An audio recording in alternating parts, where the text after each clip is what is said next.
আবারও বাংলাদেশে সেই 1952, 1961, 1969 এবং 1991 এই সকল আন্দোলনকে ভেঙে দিয়ে আবারও গণ অভ্যুত্থানের সূচনা হলো বাংলাদেশে।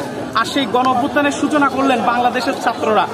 আসলে এটা প্রমাণিত হলো যে বাংলাদেশের ছাত্রদের বুকে গুলি চালিয়ে আজ পর্যন্ত কোনো স্বৈরশাসন একদিনও টিকতে পারেনি কোনো দেশে। আর এই দেশের স্বৈরশাসক কিভাবে টিকবে তার প্রমাণ আজকে বাংলাদেশের এই জনতা, বাংলাদেশের ছাত্র। তারা দেখিয়ে দিল যে এই দেশে স্বৈর শাসন বেশি দিন কায়েম করা যায় না, কারণ এই দেশে রয়েছে বীরের রক্ত, এই দেশে রয়েছে ছাত্র সমাজের মতো কিছু তরুণ ছাত্র যাদের আন্দোলনের কাছে এই স্বৈর শাসক কিছুই না।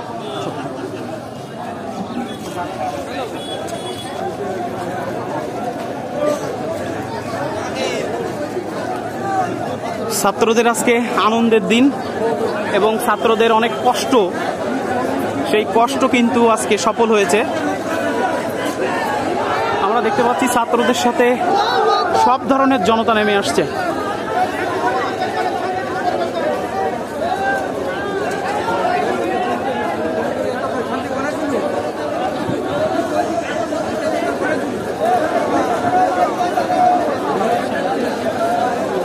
আল্লাহ স্বাধীন আল্লাহ স্বাধীন।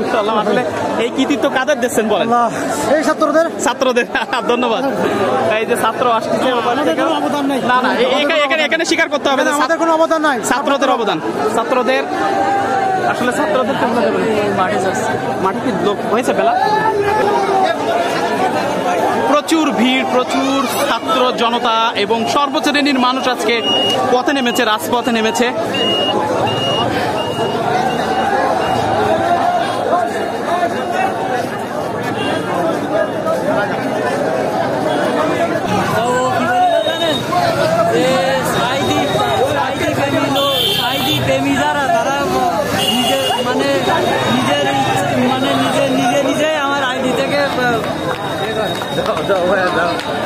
ভাই না কিটা দেখেন দিন আমরা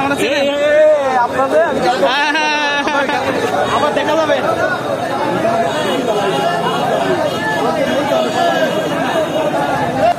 আবর্জনা সব পরিষ্কার হবে। আমার কই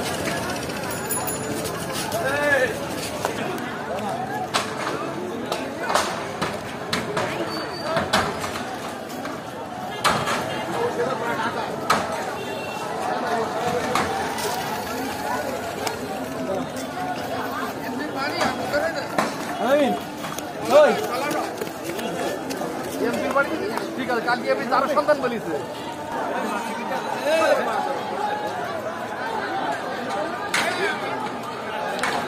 এটা কার ঘর ছিল? আমি একটু জোর করে খাচ্ছিল, ওই অরিজিনাল মালিক হচ্ছে বিল্ডিং।